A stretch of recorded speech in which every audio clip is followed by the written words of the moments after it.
నిలువెల్లా వణికిపోతూ ఒడిలోని పిల్లాడిని గట్టిగా గుండెలకు అదుముకుంది. కాపురానికి వెళ్ళేటప్పుడు ఎన్ని కలలతో వెళ్ళింది. ఎన్నో రోజులు పట్టలేదు ఆ కలలు కన్నీళ్ళవ్వడానికి. అతడి మాటలు, ఆ శాడిజం, 2 ఏళ్ల చిత్రహింస. భగవంతుడా, పగవాళ్లకు కూడా వద్దు. తల వెనక్కి వాల్చి కళ్ళు గట్టిగా మూసుకుంది. గుండెల్లో దుఃఖం సముద్రంలా పొంగుతోంది. దాన్ని గొంతుకు అవతలే బంధించే ప్రయత్నంలో శరీరం సన్నగా వణుకుతోంది. ఏం పాపం చేసింది తను?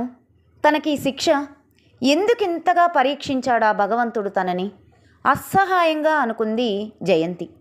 తనకు తెలిసి తానే పాపము చేయలేదు, ఏ తప్పు చేయలేదు. సుందర్ని ప్రేమించడం తప్ప తనే పొరపాటు చేయలేదు. అవును, ప్రేమించింది, సుందర్ని ప్రేమించింది.